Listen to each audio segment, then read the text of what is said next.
Bon ben voilà, on est en quarantaine, donc du coup on va redémarrer la petite mémère. Elle n'a pas tourné depuis l'été dernier, ou presque, donc bon, on lui a remis une batterie toute chargée, toute prête.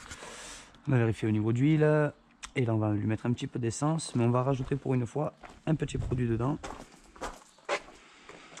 qui s'appelle le Liquimoli Benzin Stabilisator, donc un stabilisateur d'essence.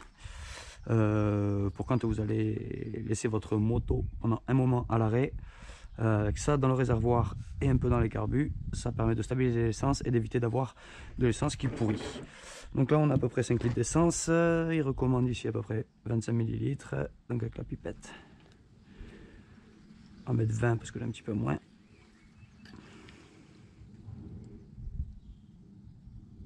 Et voilà, ça va éviter que ça nous fasse après de la merde qui traîne dans les carburateurs.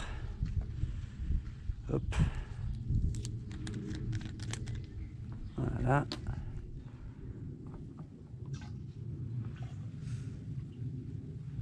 Et ça nous permettra de stocker la machine sans souci d'ici à cet été. Hop.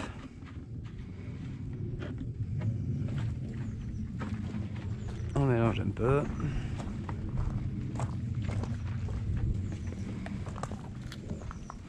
Donc c'est un 750 CVK de 79 ou 80.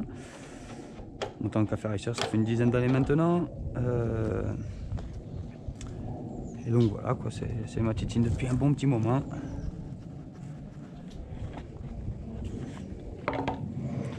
On va lui remettre du jus. Hop.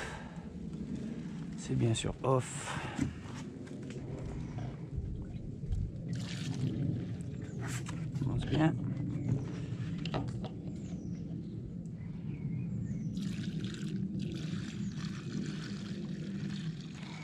Donc c'est du 98, forcément.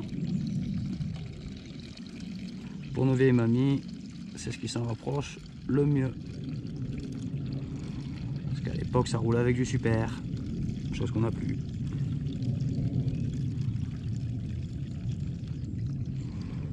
Donc ce petit additif pour carburant ne fera pas de mal.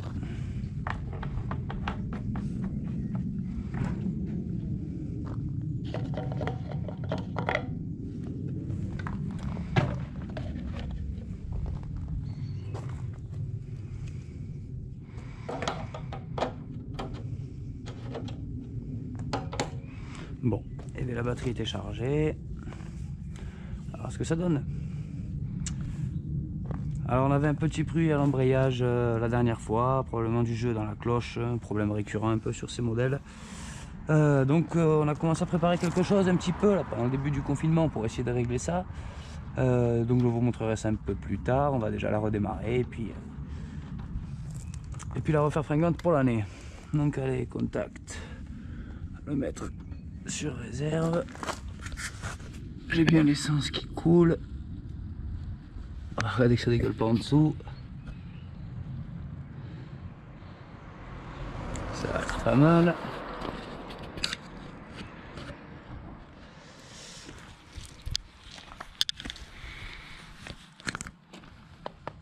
Jusqu'ici tout va bien. Alors un petit coup de starter. Run. Allez mes mères.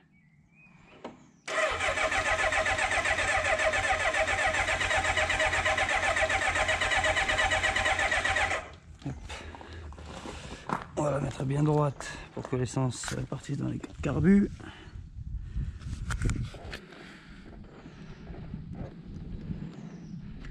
Et regarde le starter à fond.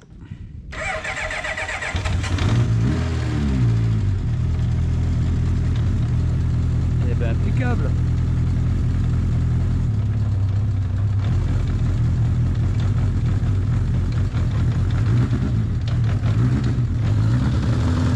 Toujours ce sale bruit.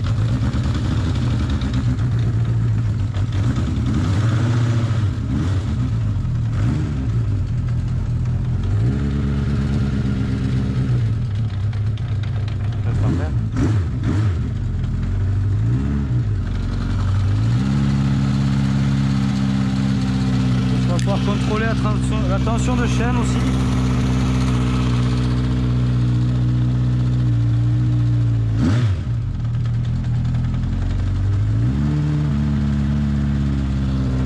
Vous entendez beaucoup l'embrayage quand je laisse le ralenti descendre. Voilà ce problème de cloche.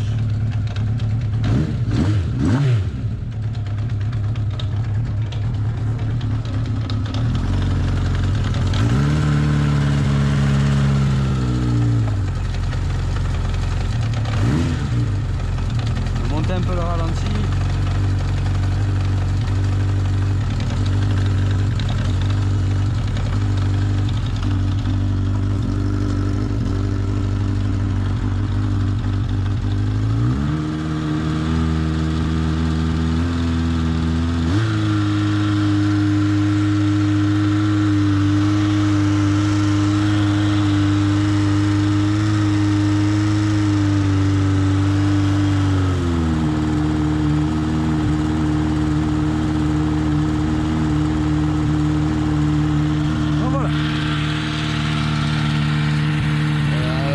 Chauffé.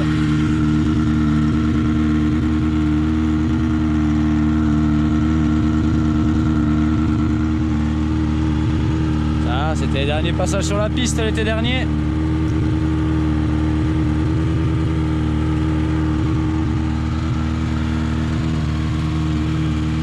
Bon, ça tourne. Apparemment. Hein. Petite tension de chaîne s'impose de distri.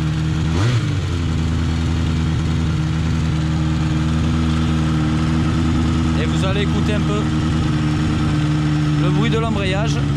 Ça s'entend forcément le ralenti quand il est bas. Et voilà, vous devez entendre apparaître le bruit.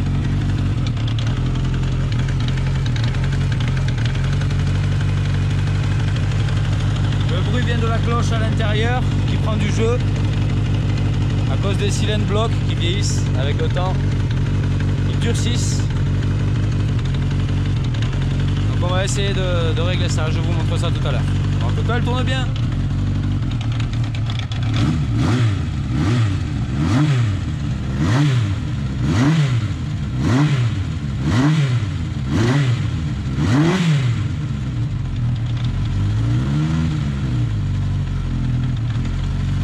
Ouais, c'est plutôt pas mal pour un redémarrage, pas de fuite apparente.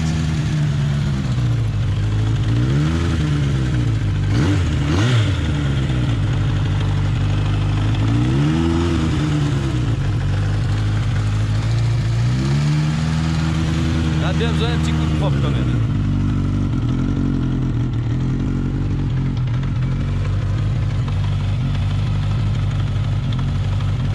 Et hop.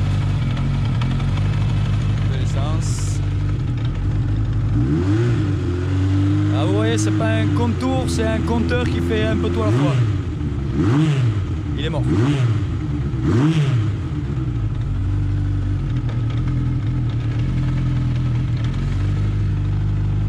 Bon, allez, on se retrouve avec la suite.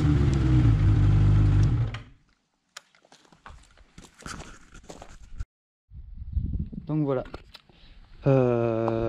Voilà le souci. Donc là vous avez donc deux cloches d'embrayage. Ça c'est donc un embrayage complet avec l'arbre de boîte qui va avec.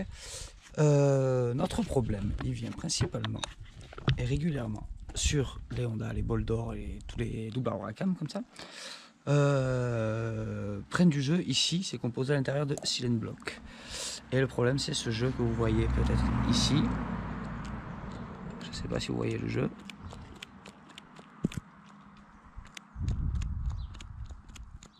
Ce jeu donne le bruit que vous entendez tout à l'heure. Donc la solution, ça ce sont des petits rivets qui sont mis chez Honda et qui font que les chaînes blocs à l'intérieur ne sont pas démontables. Donc la solution, elle vient de percer les rivets ici. On peut passer de l'autre côté, donc voilà, ça c'est une cloche vide.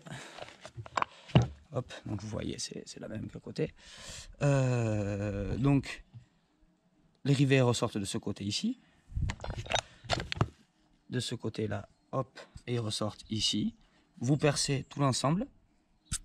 Vous taraudez ensuite et vous mettez des vis à tête plate. Parce qu'évidemment, il ne faut pas que ça touche les autres parties écartères du moteur. Donc il ne faut surtout pas dépasser ici la borne qui fait tout le tour, la cannelure. Et donc voilà, remplacez tout ça par les vis. Les caoutchoucs se vendent sur certains sites qui les reconstruisent. Donc il y a quelques cylindres blocs qui sont trouvables sur internet. La solution que j'ai utilisée là pour essayer, on va voir si ça fonctionne et combien de temps ça dure. J'ai simplement retourné les cylindres blocs à l'intérieur pour avoir plus du tout de jeu. Vous pouvez voir, il n'y a vraiment plus un pet de jeu.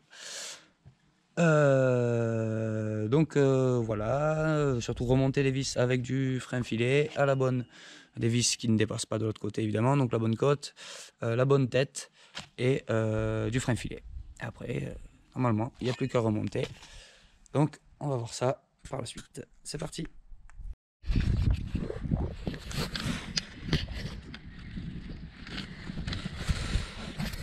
Donc voilà, on a ramené la bécane dans un endroit à l'aise pour pouvoir bien bosser, notamment parce que j'ai des problèmes de guibole ces derniers temps. Donc voilà, on va s'attaquer à l'embrayage. Voilà, pour changer cette cloche, histoire que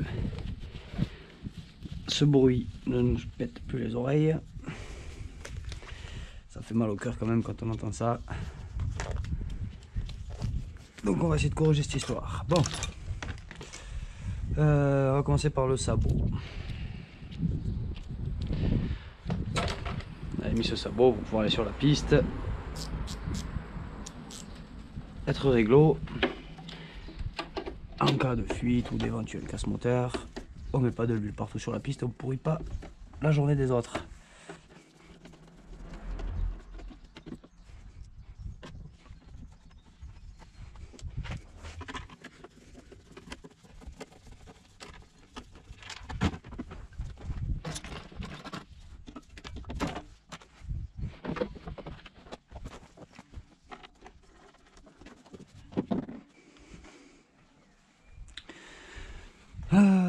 Donc il va falloir qu'on démonte ce carter, pour ça il va falloir soulager l'embrayage, ouvrir le carter, il faudrait vidanger d'abord, puis on va le faire, ça va pas lui faire de mal, il va tourner un peu, on va la faire réchauffer un petit peu et on va la faire la vidange. Allez, c'est parti. Donc voilà, elle a un peu chauffé, on allait chercher ce qu'il faut.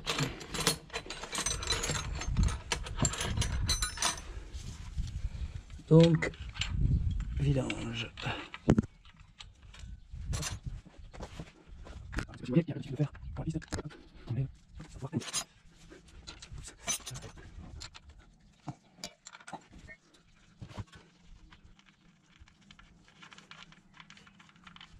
Hop.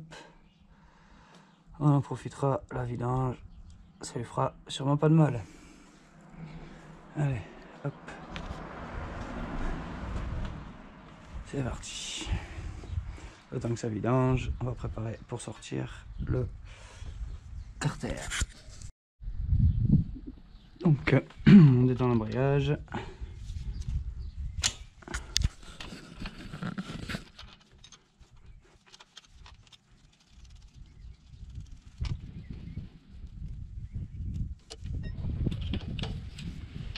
Et ça sort tout seul. Maintenant, on peut donc sortir le carter.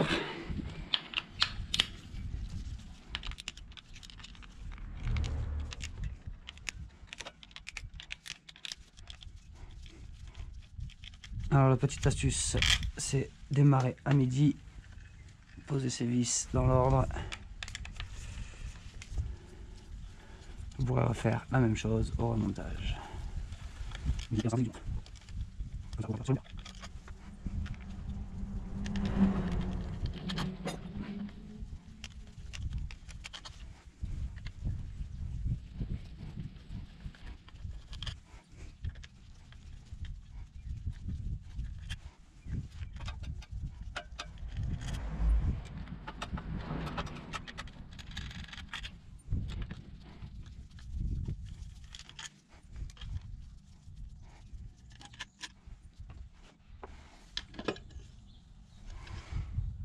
Et voilà notre embrayage.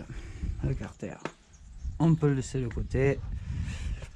Et voilà notre système. Bon, là on peut pas bien le voir, mais on peut s'imaginer, rien qu'en faisant ça, vous entendez un peu le cloc-cloc, on peut s'imaginer le bordel que ça fout quand ça tourne à 1000 ou 1500 tours minute. Il paraît qu'une petite synchro peut arranger un peu ce problème. Enfin, une bonne synchro peut arranger bien ce problème. Ça évite un petit peu les à-coups au niveau du vilebrequin et de la chaîne primaire. Et du coup, ça fluidifie un petit peu le mouvement et ça fait un peu moins de bruit là-dedans, même si les chaînes blocs sont usées. Mais celle-ci, elle est arrivée au bout du bout, et même avec une bonne synchro, eh ben, elle s'en sort plus. Donc c'est parti. Donc on va démonter nos écrous d'embrayage. Hop.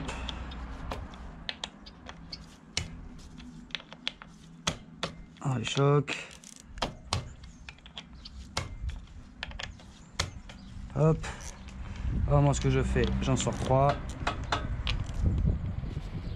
Seulement 3.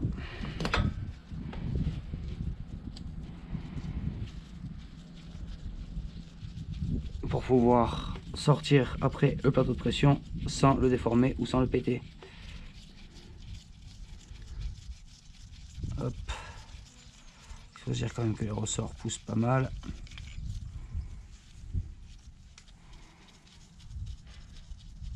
Donc on va y aller gentiment, on va essayer de pas tout casser. D'autant plus que c'est mes mères, elles commencent à se faire vieilles. Et les pièces, tout le monde en veut. Parce que c'est la mode d'en faire des caférisseurs. Pour la petite histoire, celle-là, ça va faire plus de 10 ans qu'elle est faite. Elle a été faite en 2009. C'était ma première prépa, j'avais 20 ans. J'avais 20 ans et depuis elle roule. À l'époque des caférisseurs, il n'y en avait pas beaucoup. Hein. Tout le monde roulait avec des Z750, hein. Il n'y avait que ça qui comptait. Hein. Enfin bon. Ok, attends, elle a eu d'autres moteurs, elle est passée en 900 entre temps, elle a fait pas mal de pistes. Chaîne de distribution cassée, donc elle est revenue en 750. Ce moteur à la base c'était un moteur de 750 CB Custom. Donc tout comme le CBK, la même chose. Et lui aussi a bien vécu.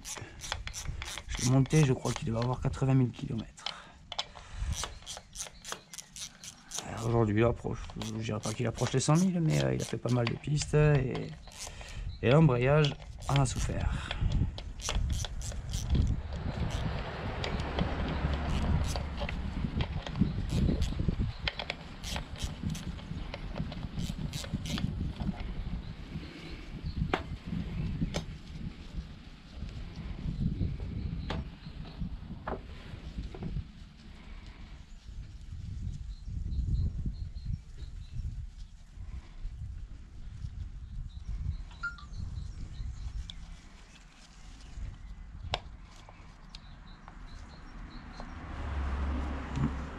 Pointure.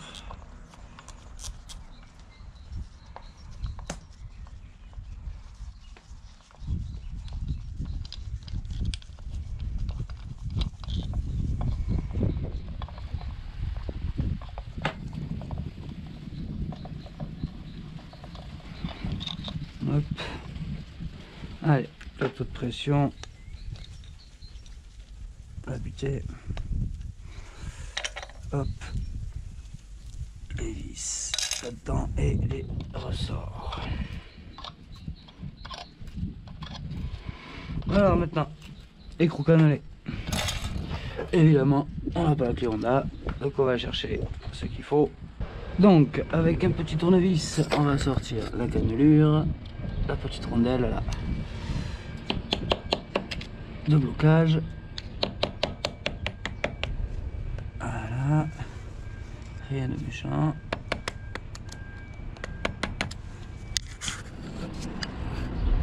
Ok. Et puis maintenant, la bonne vieille technique. Hein.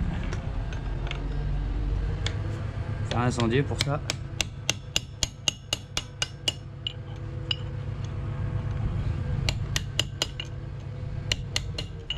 puristes vont me haïr. Et les merdards me connaissent bien. Hop. Ça vient gentiment, pas besoin de s'exciter. Alors, attention à l'ordre. Toujours une revue technique. La revue technique, c'est la Bible. Attention avec ça, faut pas vous planter. Allez, c'est parti. Le trou cannelé, la rondelle frein et normalement la rondelle. Hop, attention, ça a l'insens. Vous devez pouvoir lire écrit dessus outside. Donc extérieur. Hop. Et c'est reparti. Maintenant, on peut sortir la noix. Avec les disques. Donc, hop. Noix, disque et le plateau. Hop.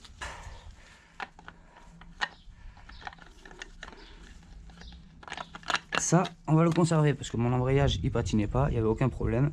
Donc, il n'y a pas de quoi s'embêter.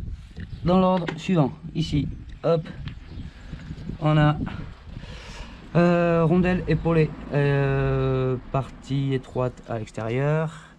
Rondelle cannelée intérieure, pas de sens. Et maintenant, on a notre fameuse bête ici.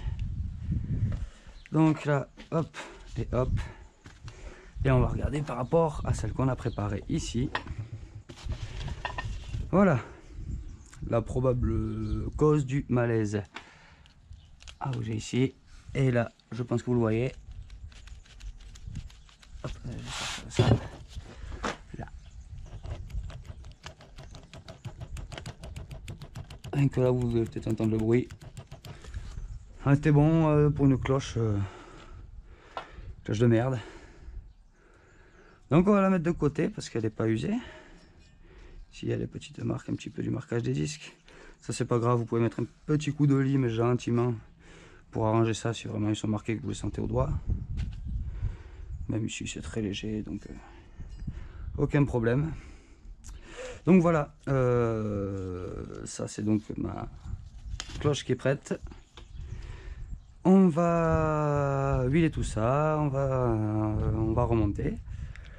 Et après on va redémarrer pour écouter si le bruit est toujours là ou pas.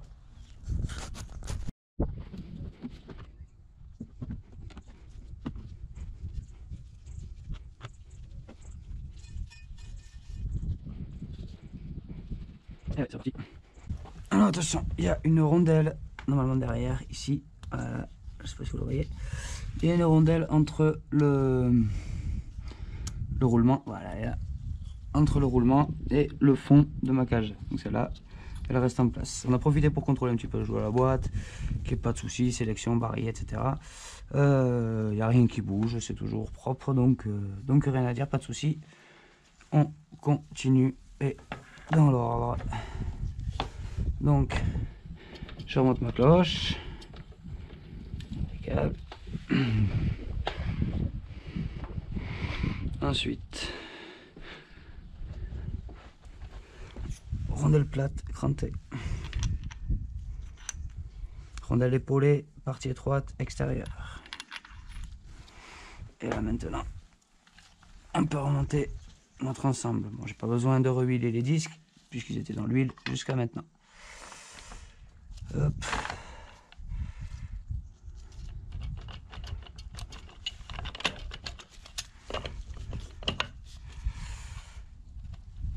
Hop.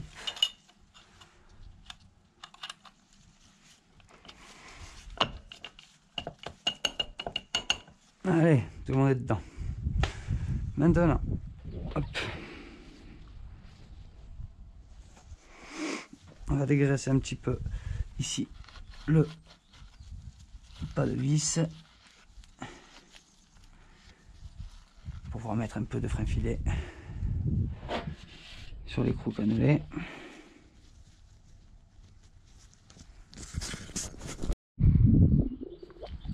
Donc voilà, on peut remonter. Rondelle crantée outside. Toujours outside.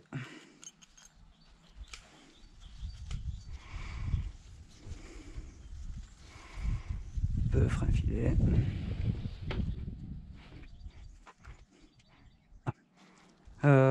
La rondelle a un sens ici. On va regarder sur la revue technique. J'ai un petit doute. Allez, on est parti.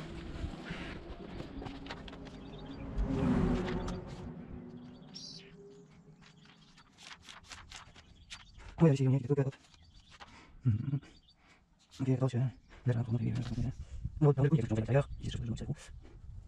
Le chanfrein de l'écrou crénelé doit être côté rondelle. Donc le chanfrein que vous voyez ici, côté rondelle.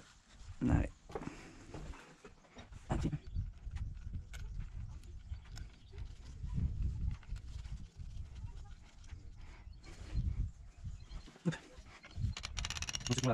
Ceux qui ont la douille à créneler, la douille pour l'écrou crénelé, si jamais ça vous intéresse, le couple c'est de 45 à 55 Nm.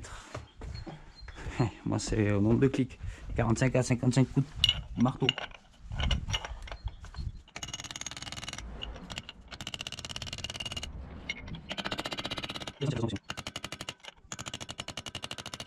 On est pas mal. On va mettre un petit coup pour s'aligner sur une des languettes. Hop.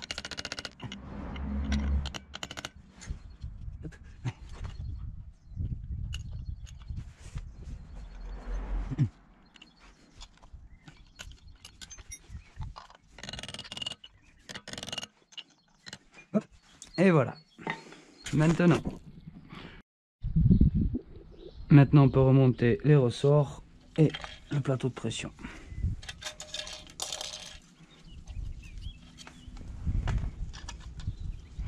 Les ressorts n'ont pas de sens.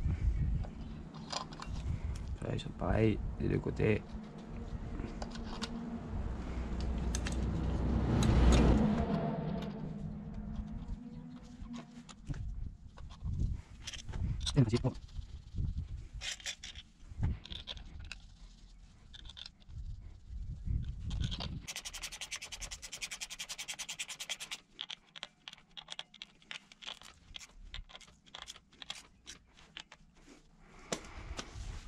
Ok, maintenant on referme le carter.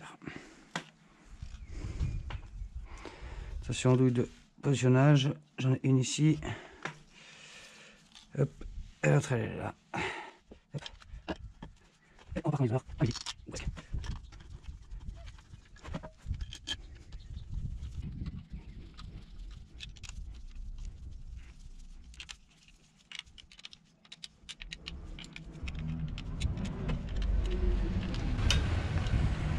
Hop, on remet l'embrayage.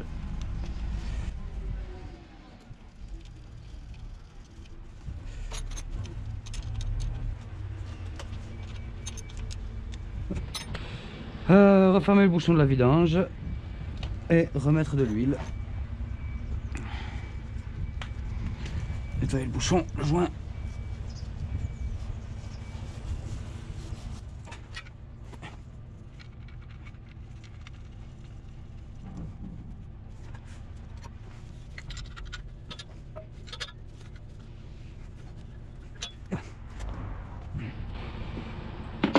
Plus qu'à refaire le plein d'huile et en avant. Bon, et bien moment de vérité. On va savoir si ça fait toujours autant de bruit. Pour la petite histoire, sur cette bécane, il y a déjà les coussinets de Vilo qui sont faits. On avait déjà ce bruit, du coup on a fait coussinet de Villebrequin, on a fait cylindre bloc d'arbre primaire. Les tendeurs de chaîne de distri, on sait qu'ils sont encore un peu secs. Mais bon, mais on va voir. Allez, moment de vérité. On a remis de l'huile. Il y a tout pour.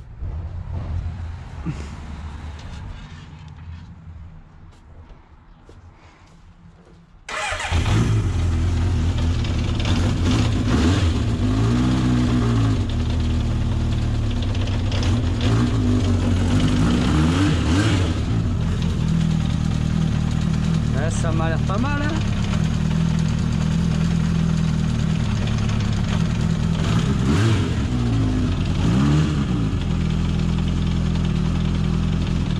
Elle jette toujours un bruit.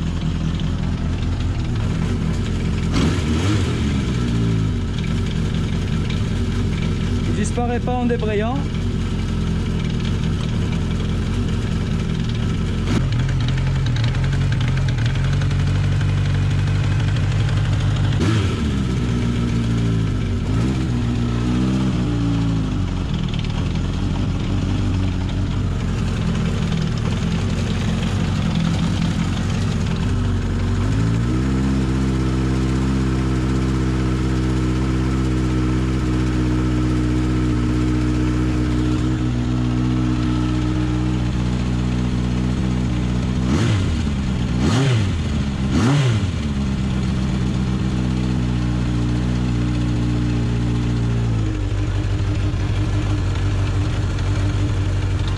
Bon ben c'est malheureux, s'il y en a qui ont des idées,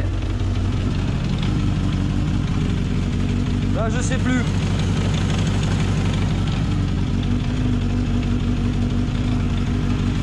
Elle tourne bien mais...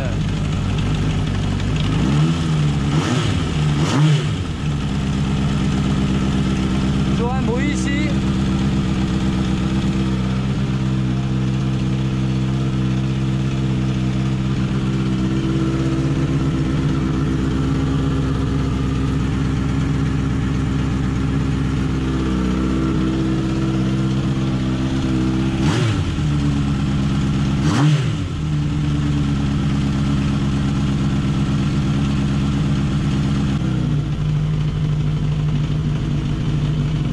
Bon.